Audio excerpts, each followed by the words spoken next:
అనేక బంగాళా శాసనాలు. అవి 2 రోజులు మనం చేసుకుంటున్నాం. ఈసారి ఈవేళ అంటే 26వ తారీఖు నాడు, 27వ తారీఖు నాడు కూడా మనం చేసుకుంటున్నాం. సాధారణంగా లౌకికమైనటువంటి ఉత్సవాలనే మాటిమాటికి చేసుకుంటూ ఉంటారు కదా. అలాంటిది దైవ సంబంధమైనటువంటి విశేషమైన ఉత్సవాలని 2 రోజులు చేసుకోవడం ఆనందదాయకమైన విషయం కదా. ఈరోజు స్మార్త శ్రీకృష్ణ జయంతి అని అంటారు. రేపు శ్రీ వైష్ణవ శ్రీ జయంతి అని అంటారు.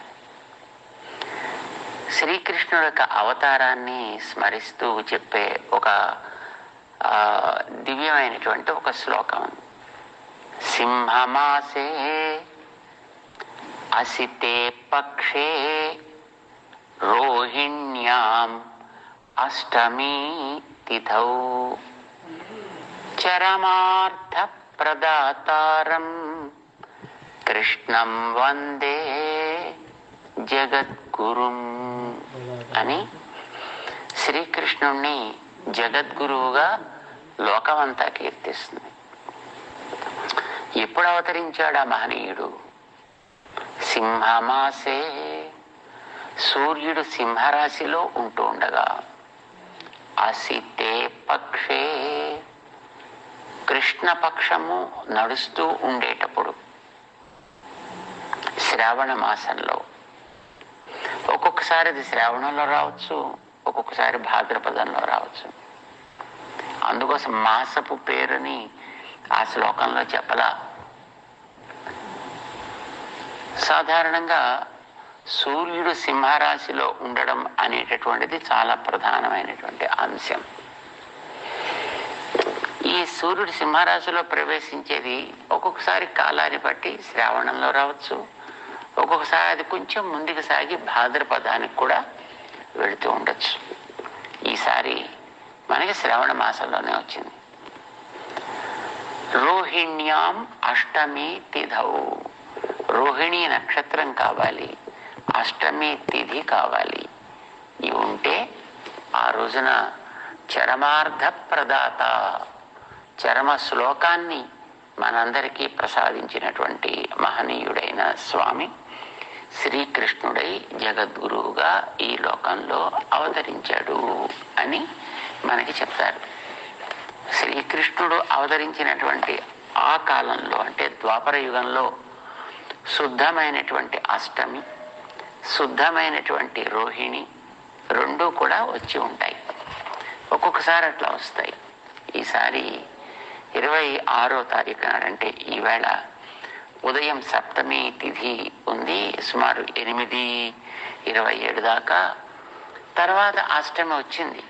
అంచేత అష్టమి తిథి విద్ధతోటి చేరి ఉంది, విద్ధ కలిగి ఉంది, దుష్టమై ఉన్నది. అంచేత ఆ వేళ మన వాళ్ళు ఉత్సవం చేయరు. అలానే కృత్తిక నక్షత్రం రాత్రి 9:11 దాకా ఉంది. ఆ తర్వాత రోహిణి నక్షత్రం వచ్చింది. రాత్రి రోహిణి ఉన్నమాట వాస్తవం, కానీ అది రాత్రి 9 దాకా, 9 చిల్లర దాకా కృత్తిక ఉండడం చేత రోహిణి నక్షత్రం కూడా విద్ధ అనేటటువంటి దుష్టమై ఉండడం చేత తిథి దుష్టమైంది, నక్షత్రం దుష్టమైంది. కనుక ఈ రోజున వదిలిపెట్టి శుద్ధమైనటువంటి తిథిని, శుద్ధమైన నక్షత్రాన్ని తీసుకోవాలి అని మన వాళ్ళు 27వ తారీఖున అంటే రేపటి దినాన కృష్ణ అవతార మహోత్సవాన్ని శ్రీ జయంతి అని అంటారనమాట. ఆ ఉత్సవాన్ని జరుపుకుంటారు. కృష్ణుడు అవతరించినటువంటి ఆ రోజుల్లో తిథి, నక్షత్రం రెండు కూడా శుద్ధంగా చక్కగా కలిసి వచ్చాయి. ఈసారి కొంచెం ముందు, కొద్దిగా వెనక అయ్యాయి. అయితే ఇలా ముందు వెనకలైనప్పుడు ఏది చివరి దాకా సాగుతుందో దాన్ని ప్రధానం చేసుకుంటారు. అష్టమి చివరి దాకా సాగితే ఆ రోజు చేస్తారు.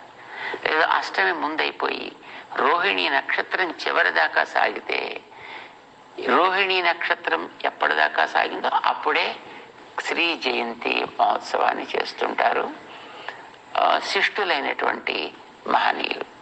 సరే, కొందరు ఈవాడ చేస్తున్నారు, ఎందరో రేపు చేస్తున్నారు. ఏమైనప్పటికీ 2 రోజుల ఉత్సవాన్ని చేసుకునేటువంటి అదృష్టాన్ని మనకి ప్రసాదిస్తున్నాడు శ్రీకృష్ణ భగవానుడు. ఈ ఏడాది మనం 2 రోజుల ఉత్సవాన్ని చేసుకుందాం. ఎందుకని? చరమార్థ ప్రదాతారం. చరమ అర్థము అంటే మనకి ప్రయోజనం, ఏది మనం చేయాల్సినటువంటిది అనేది మనకి తెలియాలి.